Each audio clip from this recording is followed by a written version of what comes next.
Afriforum met in the White House with top Trump administration officials in partnership with Solidarity, and the Solidarity Movement, expropriation.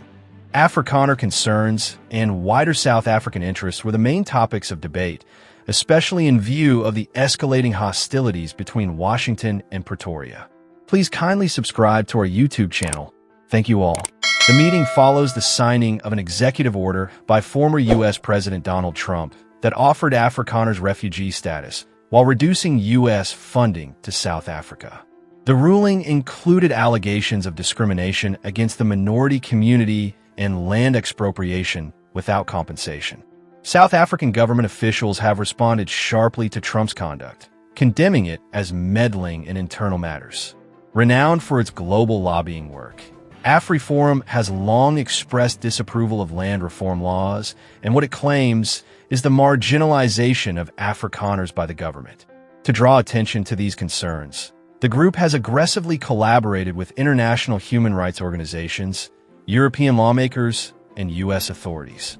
Afriforum has, however, disassociated itself from any plans for Afrikaner relocation in recent months, emphasizing that its main goal is still to find local solutions for community safety and self-sufficiency in South Africa.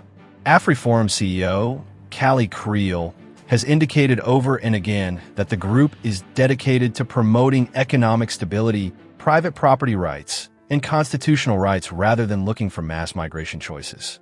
This position is consistent with Solidarity's larger initiatives to create autonomous educational and economic establishments that lessen dependency on governmental frameworks. Afriforum's interactions with international powers have been fiercely opposed by the South African government, which claims the organization is distorting the country's racial and land reform initiatives. In order to correct past injustices and advance inclusive economic development, the governing African National Congress, ANC, has maintained that land redistribution initiatives are required. Afriforum and its supporters believe that South Africa's present course jeopardizes minority rights and economic stability in spite of the political backlash. By using international connections to exert pressure on Pretoria, their involvement with the Trump administration represents a strategic change. It's yet unclear what these conversations will mean. Some Afrikaner organizations have applauded Trump's executive order, while others caution that increased international scrutiny may worsen ties between the United States and South Africa. The political climate may change once again as elections in both nations get near, which might change how these discussions play out. Once more, Afriforum, a South African group that supports Afrikaner interests, met with the Trump administration in Washington, D.C., in February 2025 to discuss concerns about the policies of the African National Congress, ANC, and claim discrimination. The delegation, led by Flip Buys, the chairperson of the Solidarity Movement, and CEO Kallie Kriel, submitted a memorandum that addressed concerns including cultural rights and land expropriation. Citing unjust racial discrimination against Afrikaners and providing them refugee status in the United States, President Donald Trump issued an executive order ending U.S. financial assistance to South Africa, which prompted this meeting. The Expropriation Act of South Africa, which allows land expropriation without compensation under certain circumstances, was challenged in the judgment. Afrikaner organizations, such as the Solidarity Movement and Afriforum, refused to relocate despite the invitation, stating their intention to stay in South Africa.